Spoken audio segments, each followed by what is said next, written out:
Bonjour à tous et bienvenue sur cette vidéo. Je suis accompagnée de Concili où on va décrypter le PTP et répondre à quelques questions. Je suis Jamila Bahadi, je suis responsable du pôle accueil, information, instruction chez Transition Pro Île-de-France et je suis avec Concili, je suis chargé d'accueil et information au sein de Transition Pro Île-de-France. Alors, avant de constituer un dossier, plusieurs questions à se poser. Quel est le métier que j'envisage de faire? Puisque le projet de transition professionnelle étant une reconversion, j'exerce un métier, je souhaite aller vers un autre, je dois élaborer un projet professionnel.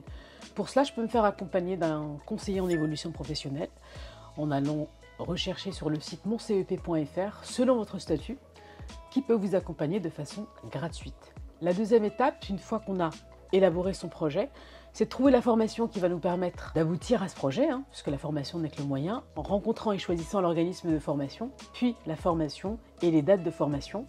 D'ailleurs pour ça, nous avons sur notre site internet développé un outil, le catalogue de formation, dans lequel on a référencé à la fois les organismes et les formations que nous avons déjà financés. Une fois qu'on a le projet, la formation, l'organisme et les dates, on pourra formuler à l'employeur une demande d'autorisation d'absence si on souhaite suivre une formation sur son temps de travail. Et enfin, ça fait partie des démarches de s'y prendre à l'avance, puisque vous l'avez compris, il y a plusieurs parties prenantes. Il va falloir prendre son temps pour aller solliciter les uns et les autres. Une fois qu'on est passé par ces démarches-là, concrètement, comment on constitue son dossier et quels sont les points qui pourraient être bloquants pour la constitution d'un dossier? Donc, pour la constitution du dossier, tout se fait en ligne. Il faut savoir que le dossier en lui-même est composé de 3 volets. Partie salariée, organisme de formation, entreprise. Au niveau du volet salarié, il est important de bien faire attention aux documents obligatoires que l'on va ajouter, que l'on va joindre, et il est également important de bien renseigner les différents onglets, puisque si on ne le fait pas, on aura toujours à droite de l'écran un petit sablier qui restera là. L'objectif, c'est que le sablier parte et qu'on ait la petite encoche verte. Donc on a un petit indicateur qui nous permet de savoir si on peut passer à l'étape d'après. C'est bien ça, exactement. Okay. Et au niveau de l'organisme de formation et au niveau de l'employeur, il est important que le salarié puisse avoir les numéros de SIRET parce que grâce à ces numéros de SIRET, il va pouvoir chercher et sélectionner l'organisme de formation ainsi que l'employeur. Okay. Si le salarié renseigne un SIRET qui n'est pas connu de notre base de données, le système lui proposera une création organisme ou entreprise. Et si le SIRET est déjà connu, l'information va remonter, le salarié aura la possibilité de pouvoir sélectionner et l'organisme de formation et l'employeur.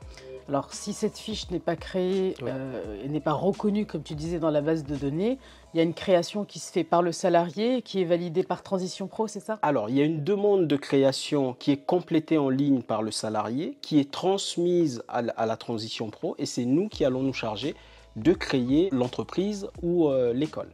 Alors, Jamila, pendant la constitution du dossier, que devient mon CPF dans tout ça? Lorsque vous constituez une demande de prise en charge dans le cadre du PTP, il est de fait mobilisé dans le cadre du PTP.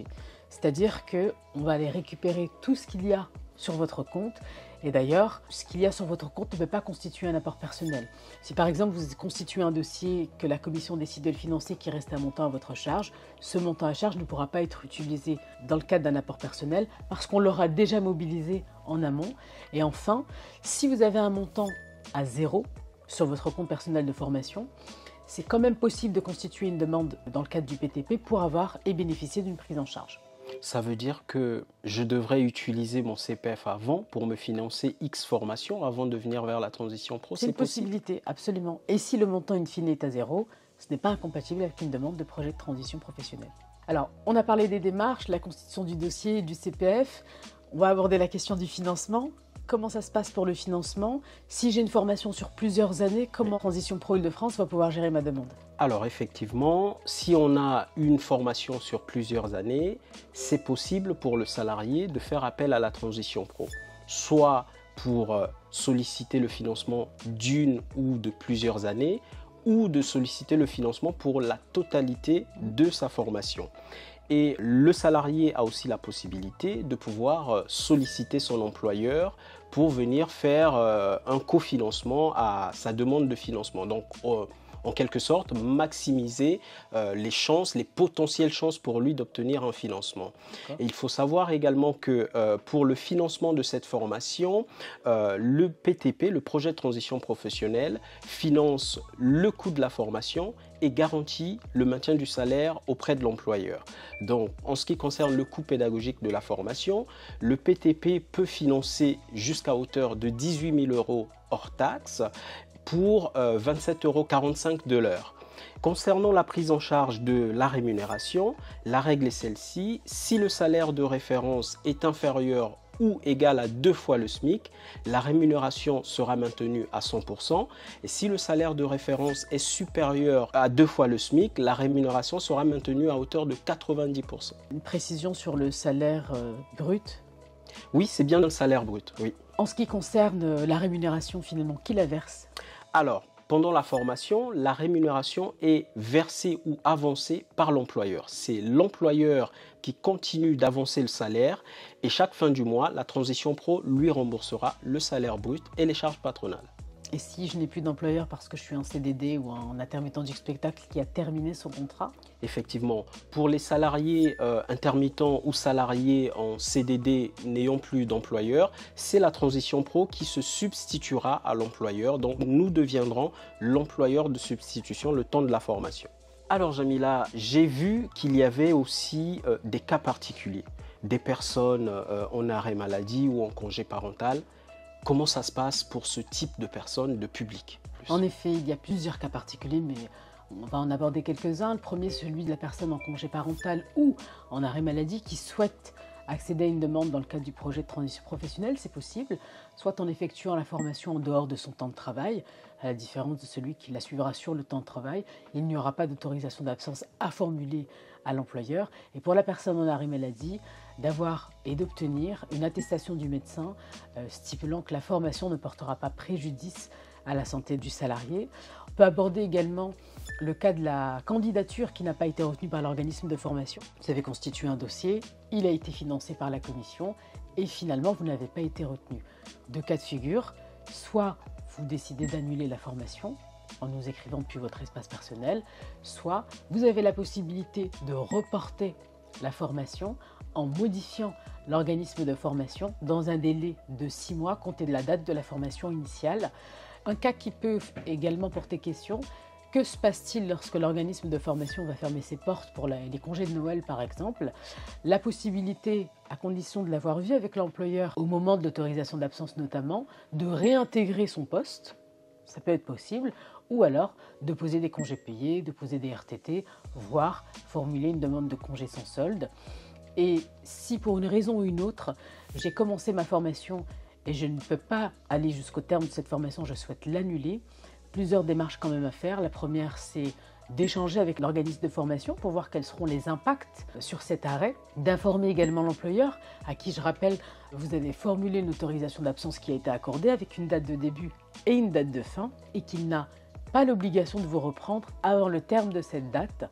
Et enfin, de nous informer également en nous envoyant un message depuis votre espace personnel. On a échangé sur les démarches, sur la prise en charge, sur un certain nombre d'éléments. Est-ce qu'il y a aujourd'hui des incidents sur le contrat de travail dans le cadre du projet de transition professionnelle? Dans le cadre du projet de transition professionnelle, pendant la période de la formation, le contrat de travail n'est pas rompu, il est juste suspendu le temps de la formation. Et tous les droits auxquels le salarié a toujours eu accès du fait de son ancienneté dans l'entreprise est maintenu, à savoir les primes, les congés payés, l'ancienneté, etc. Il conserve tous ces droits.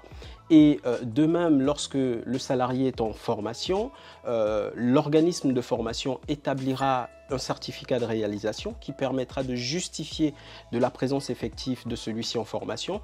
Et grâce à cela, l'employeur fera l'avance du salaire et la Transition Pro remboursera à l'employeur le salaire. Et aussi pour celui qui était délégué dans l'entreprise ou représentant du personnel, en étant en formation, il conserve sa casquette de représentant du personnel. Et puis, une fois que la formation est terminée, je regagne mon entreprise à mon poste habituel. J'ai constitué mon dossier, je l'ai déposé à Transition Pro, je veux savoir ce qui se passe. C'est l'étape la plus difficile pour vous, pour les salariés. C'est lorsque votre dossier arrive entre nos mains, c'est l'étape de la patience. Le dossier va passer entre les mains de plusieurs personnes pour qu'on puisse vérifier à la fois la complétude du dossier, les pièces qui nous ont été fournies, si le projet est éligible dans le cadre du PTP, etc. L'étape 2 sera celle de ce qu'on appelle en interne le chiffrage du dossier. C'est de savoir concrètement combien coûte ce dossier, puisqu'on a parlé de coût pédagogique de formation, on a parlé du maintien de la rémunération. C'est de préparer le coût de ce dossier avant qu'il puisse passer en commission. Il y a également une étape d'analyse du projet, la cohérence du projet selon certains critères et selon le budget, avant que la commission puisse prendre sa décision. La décision vous sera communiquée depuis votre espace personnel. Une notification de décision sera envoyée. Deux cas de figure. Le dossier est accordé, et c'est ce qu'on vous souhaite. Le dossier est refusé. Et dans ces cas-là, vous aurez la possibilité de rencontrer un chargé d'analyse qui vous expliquera les motifs de refus, qui vous permettra de les comprendre, et la possibilité de faire un recours, de faire appel, c'est-à-dire d'apporter des éléments nouveaux au regard des motifs que la commission a mis en avant. Alors, on arrive au terme de cette vidéo. Quels sont les conseils que tu pourrais donner aux personnes qui nous regardent ou qui seront amenées à regarder cette vidéo? Pour les personnes qui veulent aller vers une reconversion professionnelle, 4 conseils. Vous êtes acteur, actrice de votre projet, soyez pleinement investi. N'attendez pas de connaître les résultats de l'organisme de formation pour démarrer le montage de votre demande de financement. Prenez les choses à l'avance, démarrez beaucoup plus tôt. Enfin, venez nous rencontrer, appelez-nous. N'hésitez pas à participer à nos réunions d'information, nos ateliers, puisque dans tout ça, notre métier, c'est de changer le vôtre. Nous arrivons au terme de cette vidéo. Merci de nous avoir suivis. N'hésitez pas à nous envoyer des commentaires, à liker cette vidéo, à nous suivre sur notre chaîne YouTube et sur nos réseaux sociaux. Merci beaucoup et à bientôt.